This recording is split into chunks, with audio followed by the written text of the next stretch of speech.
So you have a few more minutes to do that if you had any questions, and thanks to everyone who sent in questions. They were awesome, and we are asking a few audience questions today, which is exciting. So, okay, just put it in the chat. Hi, everyone. Okay, it's going up pretty steadily, so just wait like one more minute. Okay, hello. All right, looks like I think we hit our capacity. So we're gonna get started. Hi everyone, welcome to Women in A&R, part of Amethyst digital panel series. I dropped our phone number in the chat. Go ahead and text us if you have any questions. Text us to get like the flyer for the next panel. Just text us, you'll get a lot of cool stuff. And you can also hit us on Instagram at Amethyst Collab, but we'll go over all that in the end. So I'm here with some amazing A&Rs today. So we're gonna go ahead and just give a brief introduction to yourself. Tell us a little bit what you're working on, what you do. Madison, do you want to start us off? Yeah, sure thing. Hi guys, my name is Madison. I work for Atlantic Records here in LA. I grew up in Chicago, and I'm currently working with this indie rock band called Arlie, based out of Nashville. I'm also working with an Australian indie pop artist named Wafia. And then I also recently started working with another 19-year-old Australian artist named Maya. So really excited to be here and just to discuss, some of the things I've been working on. Perfect. Thank you, Madison. Margie, you're up. Hey guys, I'm Margie. I'm an A&R assistant at Warner Chappell, based in New York. And I work with a bunch of different artists and writers and producers in all genres. So like Dylan Brady, Jenna Andrews, Ex-Ambassadors, Tones and I, Sebastian Paul, The Knox. So it's a pretty diverse roster, but we have a lot of fun. Awesome. Thank you, Margie. And Kristina, you're up. Yes, I'm Christina Oglesby. I work with Atlantic Records in Atlanta. I work for Warner as well. Right now I'm working on Don Q in the High Bridge family, so A Boogie and Trap Manny. I try to get beats with producers and writers all the time. That's mainly like my main thing I look for right now. That's pretty much it. Yeah. Awesome. All right, Chloe, it's all you. Hi guys, I'm Chloe Weise, Vice President of A&R at RCA. New Los Angeles transplant just from New York. My roster's pretty eclectic, but I'm overseeing projects right now from Miley Cyrus, Kane Brown, ACM New Female Artist of the Year Tennille Towns, Shakira, Enrique Iglesias, Martin Garrix, Paloma Mami, and the list continues to go on. Love it. Thank you, Chloe. All right, Melanie, it's all you. Hi everyone, I'm Melanie Mclean. I'm a publishing A&R at Vickery Group. It's one of indie music companies on the publishing side. I sign artists as well as work with our existing roster, as well as doing cool things like trying to have a project of trying to getting like indie samples, trying to make that the new soul samples and things like that. So yeah. Awesome. Thank you, Melanie. Love. As you can see, we have an awesome group of A&Rs with us tonight from all different kinds of levels, majors and independent. So it's going to be awesome. So for our first question, we're going to take a question from the audience who texted in. So Kayla Flores wants to know, what are some of the mistakes that you see young A&Rs making, and what advice do you have for someone who's a young A&R just starting out? And you can all take this one. Yeah, I'll go. Yeah. Having been a young A&R myself, I think that the biggest problem that I see is thinking that you know everything. I definitely did that, and I see it in the youth around me now. I think the best thing that we can do is constantly realize that we're learning, whether you're an assistant or you're the president of A&R at your company. Everything is changing on the daily, and just continue to be curious and to listen to the advice of those around you, because they're just trying to help you win together. Love that. Anyone else want to jump in? Yeah, I mean, I couldn't have, said that better. I think that, that's a big thing that, I've worked on, with, first of all, hi, Kayla. Kayla is one of my interns. She's amazing. But basically, I've seen that a lot, just like Chloe, with myself, interning in different companies and, feeling like I had all this experience and then, really kind of settling into a role. I'm continuously learning new things every single day. So I really think that, really looking up to your mentors and continuously, learning, especially of the history of the industry too, is really important to move forward.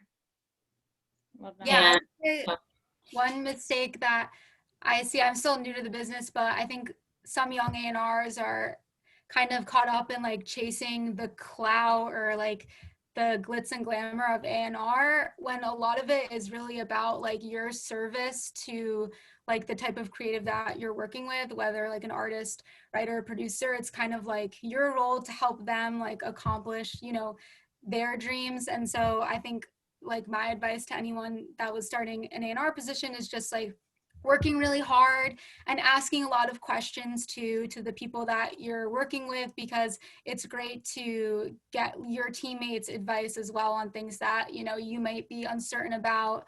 So I would say like never be afraid to ask questions either, because no question is like a wrong question or a dumb question. It's a good one. I never was in the young A&R. I'm a new A&R, so I'm an old new A&R.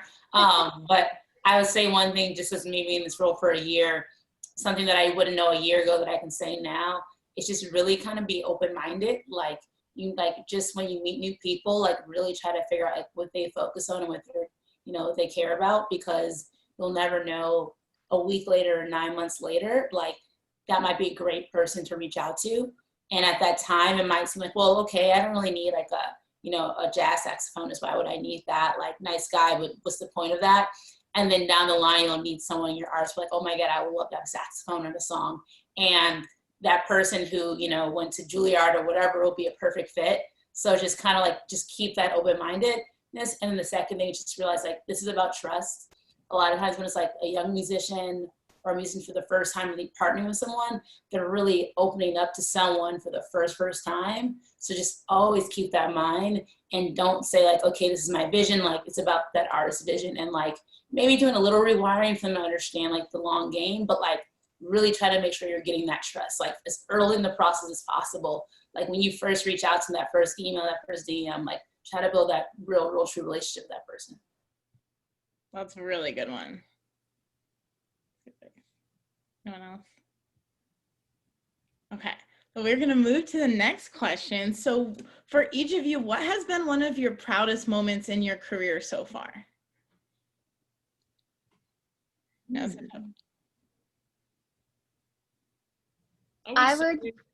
let you go, Kristina. I would say we had a writers camp and a producers camp. Well, it was actually a producers camp for Highbridge in Atlanta, and they all came down and we worked on things for like 5 or 6 days, and we got a lot done that week. Everyone was able to meet the producers that I have been working on for a while, or working with for a while out here in Atlanta. They were able to connect with them in New York and get more things done.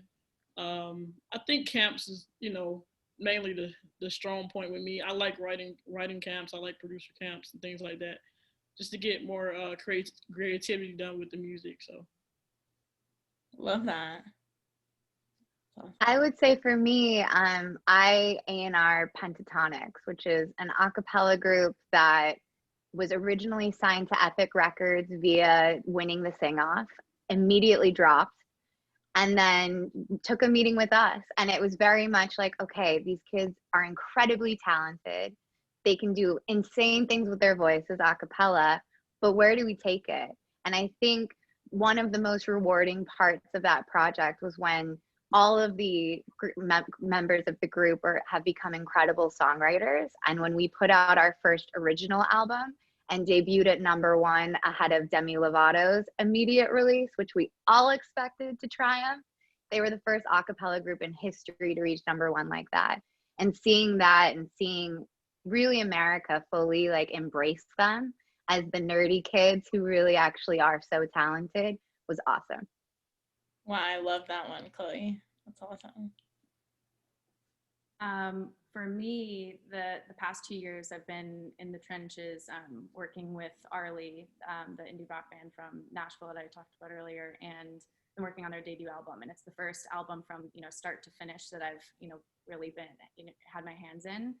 And, you know, we just wrapped it up, just, you know, finished up the mixes, and, you know, all of the responses just been, you know, overwhelmingly positive. And it's just been, you know, really exciting, because being so close to a project, you know, may lose some perspective. And so, you know, all the great feedback we've gotten thus far is really excited and is really great. And I'm just excited for the world to hear the music. That's a great one too. I think mine kind of goes back to that artist trust thing. Like especially when you're first, like at my label, like it's traditionally known for more indie rock, and I have a background of like before the show I was a hip hop playlist curator at a streaming service. So like people were like, you know, people like, well, I see Bon Iver in your roster, and you're saying that you like, you know, like hip hop and house music. Like, how does this work? I trust you, you know what I mean? And kind of that apprehension that a lot of artists have when they do their first deal. And when you know, go months down the line and they have that first moment, they're like, oh, okay, I'm really, really glad that I'm working with you. You know what I mean? Like they have that moment where they're like, I never imagined that I can be having this session or having this conversation, or just honestly, like just having someone who really gets them and believes in them. I feel like to me, that was a big accomplishment. Like, it's not like, you can't Google it or anything like that. But it's one of those things that I feel like when I left previous jobs of really trying to focus on artists, I feel like, okay, like that person I believe in, I feel like they feel understood, and like things that they didn't think they can do a year ago, they're doing that. So like, that's my accomplishment. Yeah, I would say mine is similar to Melanie in the sense of like building that trust in one of my writers, Lauren Frawley, who I came into Warner Chappell in January and kind of like took under my wing and have put her in a lot of great focus sessions. And over the last 8 months, just seeing her like after every single session, like continuing to grow and continuing to get, you know, her songs are more developed and getting those higher level placements has just been definitely really rewarding to see her grow as a writer and like be happier with the sessions that she's been having and the relationships that, you know, she's been able to make with producers and writers. So that's been really rewarding. That's awesome, everyone. Wow, you're all so accomplished. I love to see it. So for our next question, on the other end of things, what have been some challenges that you've had to overcome as an A&R in your career, and how did you push past them?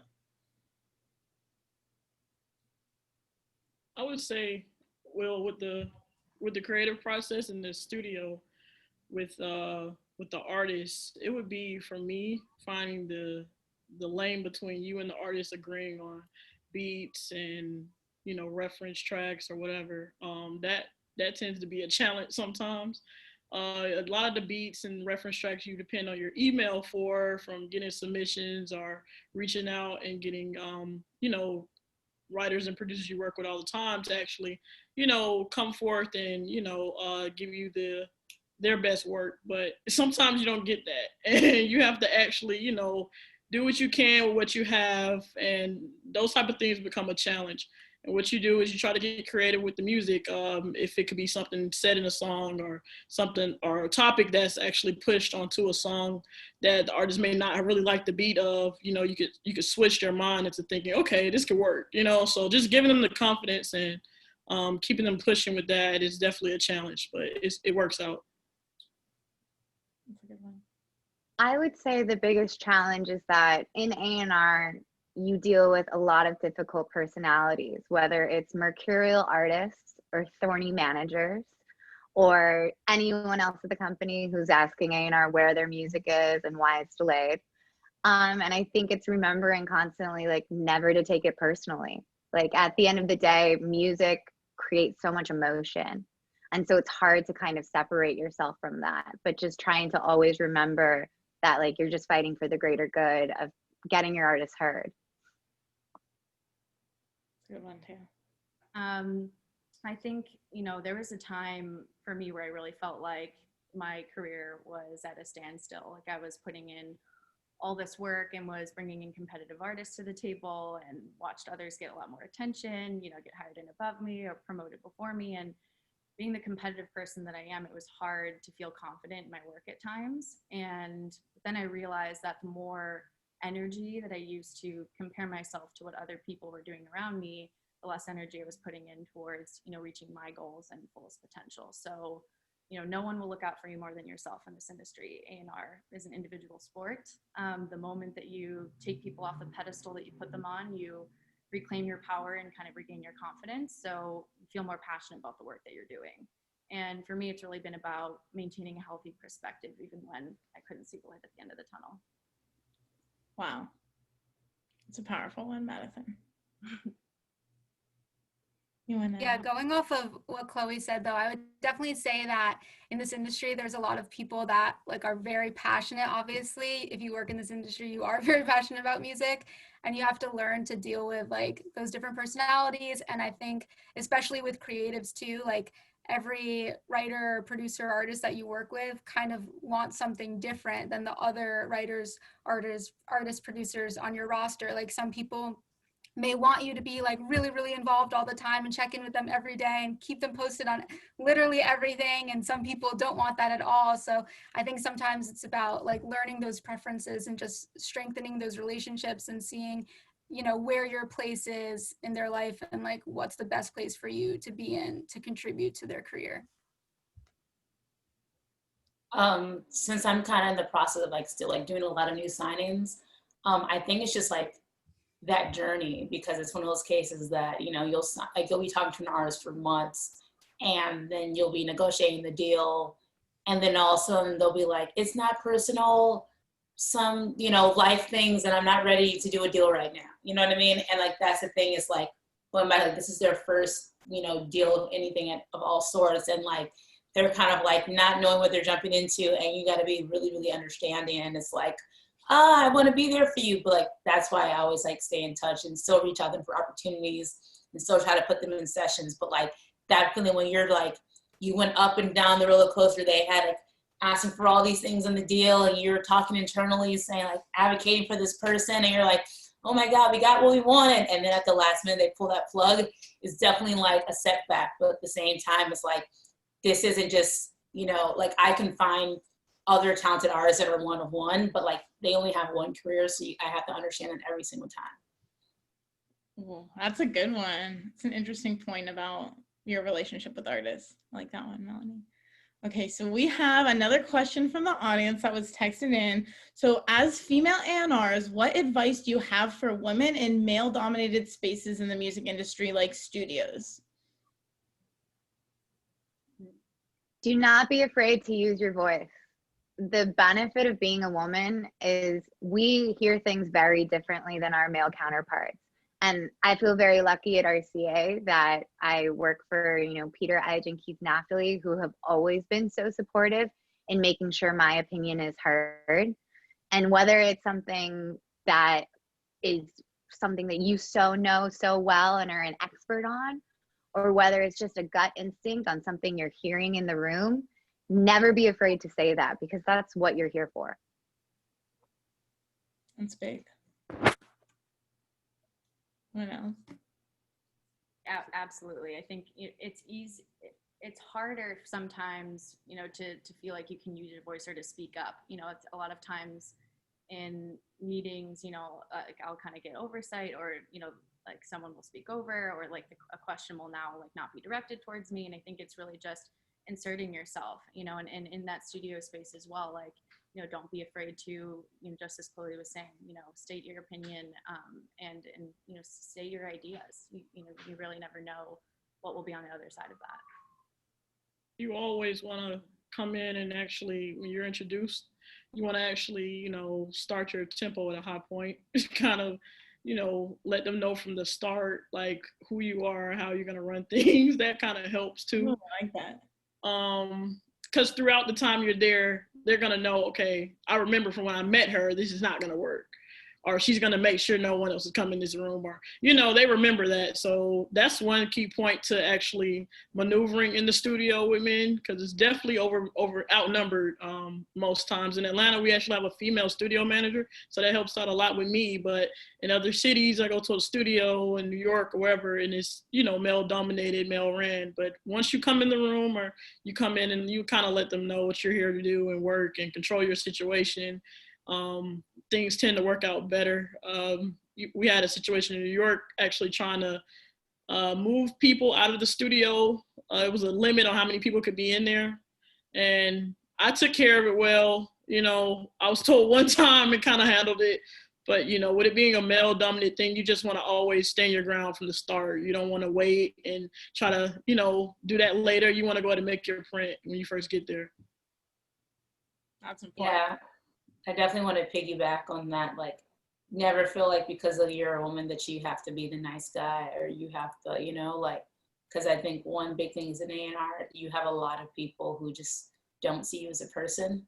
You know, they'll hit you up, and if they're sending you music, it's not because they're like, oh, you have great taste. It's like because they want you to sign and give you a bunch of money, and that's the sole reason, you know.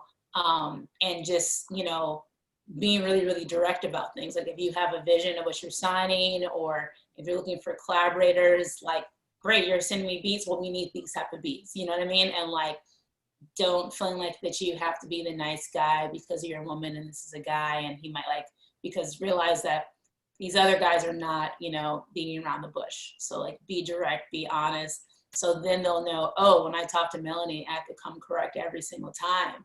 And if they're up to something, then they'll come back, you know what I mean? And if they're not, they're probably not gonna make it in this industry anyway, because most people aren't that nice. Yeah, I think everyone really touched on it, just like being confident in yourself and, you know, your work, and that you're doing great work and you're working hard, and like you deserve a place in the room that you're in, and you should own that and feel comfortable in that, and, you know, be bold and speak up if you feel, you know, uncomfortable or out of place. I think that, you know, change is going to happen if we're like a part of the change and we're leading it and showing the way. So I think just being confident and just, you know, working really hard and, you know, feeling comfortable in your job in the settings that you're put in. Amazing. Thank you all. So we have another question from the audience. Dina Morrison asks, what would make, or what qualities can an A&R have that would make artists more receptive and trusting of A&Rs and labels right now? I would love to jump in that. Be able to talk to musicians without trying to sign them. You know, like legit, like this is two-sided, right? The same way I just said that treat me like a human, I should be able to talk to a musician on the phone and not and say, do you have a publishing deal? You know, or like things like that. Like, or like if I do ask that, it's not like, oh, let me send you, you know what I mean? Like, or do you, what splits do you have in that song? You know what I mean? Like legit, like have relationships with people, like, you know, and like be there for people and retweet their music and like be a supportive person to musicians if you're thinking of signing them down the line or you're not. And I think that's the biggest thing, is kind of like there's so many other layers too when it comes to like deals and, you know, once they're signed. But I think the first step is like, a lot of people don't have relationships with A&Rs. And if it is because like they got on Fresh Finds or they got on, you know, with Pitches and Planes, and then people are hitting them up. But a lot of artists don't have these relationships just because they make good music and treat them like people. So I think that would help. Yeah, I agree with that. Especially when you first meet an artist. A lot of the new artists that I do meet, we build a relationship outside of it just being on so much of the business thing, to where they'll have a listening party in their city and they're asking me to come to it, you know, and it's just, you know, making them want to actually bring you into their lives is the reverse psychology you want to kind of use when actually talking to artists. Definitely want to treat them like humans. They are people. So find a connection, even with the artist that you're working with or a project you're working on with an artist. You may have just got assigned to the artist, but if you want to actually get into a different place with them and actually try to relate to them in some sort of way or another, like the basketball game has been on for a minute. I actually ended up bonding better when that was on in the studio with the artist. We were able to have something to talk about. So that helped a lot with the confidence level, helped a lot of records get pushed through with, oh yeah, okay, I like this one because you like it, you know, like stuff like that. It works out a lot, especially with like talent that you are thinking about signing, or you just, you know, want to make sure you stay in the loop of everything they're doing. They're going to keep you up to speed if they're figuring that you're a nice person, or they think you're someone that could, you know, talk to them about things. They even call me about other labels all the time. So it works out sometimes. So that's the tip I can give you guys.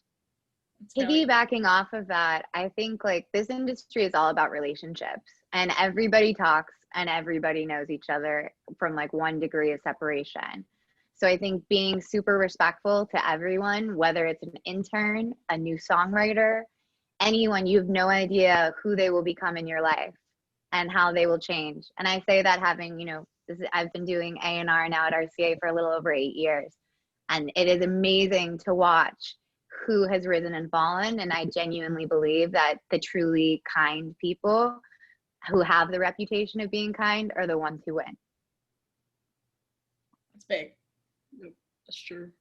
Having, you know, empathy is just really huge. And, you know, in the relationships that you build with your artist, and then, you know, that just creates a deeper understanding of, you know, the lyrical depth and what they will bring to the table as an artist as well. You know, that when you open up those conversations, you really get to understand, you know, their creative process even more. So at the end of the day, you know, it's really a win-win. For sure. And I think also too, when you're in that like courting stages of getting to know like an artist or a writer or producer, like being consistent, I think will also show that you're genuine, like you consistently care about them, because so many times like an artist will release a song and it'll do really well, and then like 3 months later it might be quiet, or they might be working on a project. And I feel like a lot of times A&Rs might drop off because there's no action, but then I feel like sometimes, you know, A&Rs that are genuinely interested in the artist will continue to keep up and check in with them and see what's going, because they're genuinely interested. And I think too, like you can have these relationships so much that even if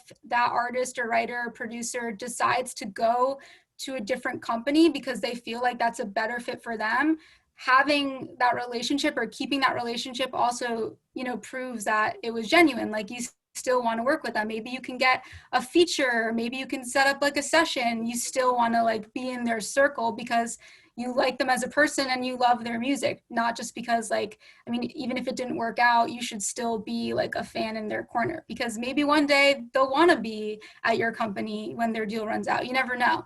But I think just still like staying involved in that project, you know, is very important as well if you're genuinely interested. Love that, Margie. All right, well, thank you all so much. We have our last question now. What is one big piece of advice, or like your number one piece of advice that you would give a young woman who wants to become an A&R? I would say, you know, use your instincts and hold on to your voice. Stay close to your mentors and ask questions. You know, you will learn from, admire certain executives, but keep in mind that one day you will be them. And, you know, don't be afraid to cut through and share your ideas and take your own path while continuously being a student of this industry. Yeah, I would say 2 things. Like the biggest things that helped me were networking, just trying to meet as many people as possible, not just in the A&R that may be the main department that you're interested in, but also other departments as well, just to gain like that 360 education on the industry. And every relationship will help you down the line. And also just like being in the mix and kind of getting into A&R by yourself, like finding artists and messaging them and just saying like, hey, I love your music, like I'm a fan, like is there any way I could like help you? Just kind of starting it on your own before necessarily, you know, getting an internship or getting a job. I will say that like when you are trying to pitch for that position, for an A&R position, you do want to do something that sticks, and you want to do something creative that's outside the box when you're trying to get executives' attention. You got to think a lot of people are emailing them daily about these same positions all the time. So what you want to do is something outside of the box, creative, be determined at whatever you're doing to get in the door, keep pushing through it. Don't let no be a final answer ever. That got me where I am today. Every time I heard the word no, it was always something else I did.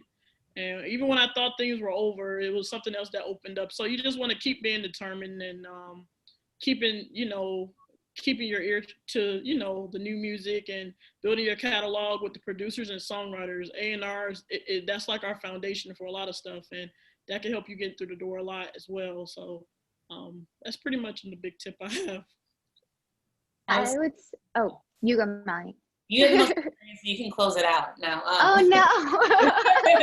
I will say know your stuff.